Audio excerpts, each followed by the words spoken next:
starting right now on ABC's This Week. Boiling point.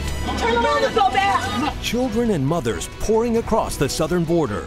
We go straight to the front lines of this rapidly unfolding crisis with the head of the Border Patrol and the governor whose state has been most affected, Rick Perry of Texas. Then, on the brink, 4 teens killed, threatening to set the Middle East tinderbox on fire. We're on the ground with the breaking details. Plus, 2 hotly debated laws on marijuana and guns taking effect this week. Will they put families at risk, and could they be coming to your state next? From ABC News, This Week with George Stephanopoulos begins now. Good morning. I'm Martha Raddatz. As we come on the air this holiday weekend, we're tracking 2 big developing stories. Overseas, where overnight Israel launched airstrikes against targets in Gaza amid fallout from a series of killings of Israeli and Palestinian teenagers. Many fears this morning that the region could be plunged into war. We'll get to that in a moment, but first to the southern border, where that immigration crisis is deepening. And this weekend, more arrests in Murrieta, California, where protesters from both sides of the debate continue to clash over buses carrying undocumented migrants to new detention facilities. And this week, a special congressional hearing held near the Texas-Mexico border on that surge of immigrants streaming in from Central America. We'll speak with 2 of the witnesses who testified there, including Texas Governor Rick Perry. But first, here's ABC's Jim Avila. The humanitarian crisis on the border now ripping at the fabric of American society. Flashpoint, Murrieta, Southern California, where the demonstrators stopped Homeland Security buses trying to process Central American moms and kids who crossed into the U.S. illegally. Why can't we just transport them on the bus to Tijuana and send them back across the border? Because Mexico shares a border with the United States, Mexican citizens can be deported almost immediately. That's different from children from South America. They're treated as refugees and processed through immigration courts. The Obama administration wants to give the Department of Homeland Security more discretion to fast-track deportations for all Central Americans.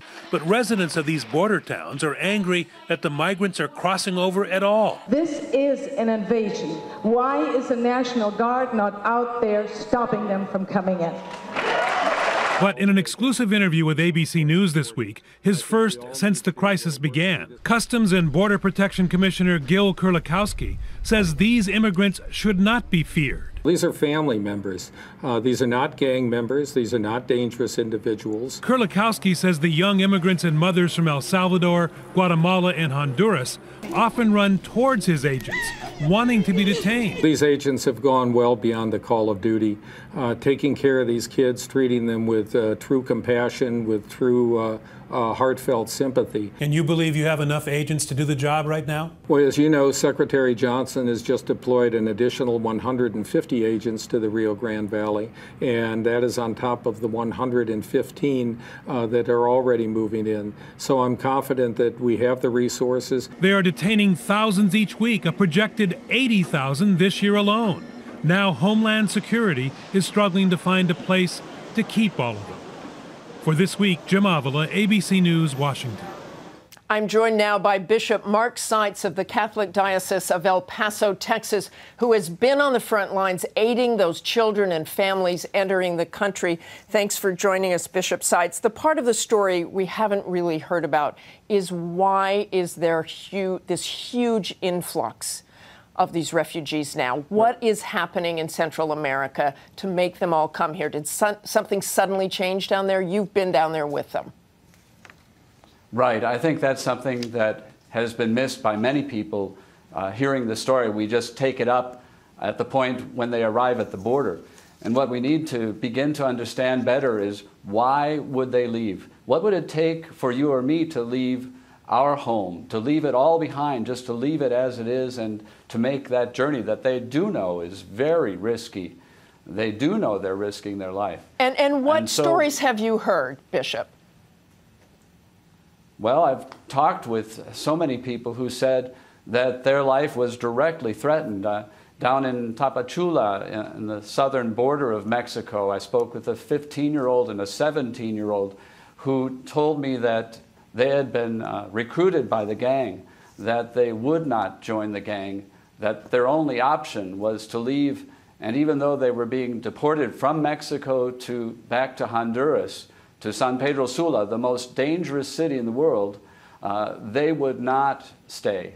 They would make another attempt because they felt that to remain would mean their death. Well, do you believe that they are coming here because they believe they can get in and that things are different and that they will be welcomed here?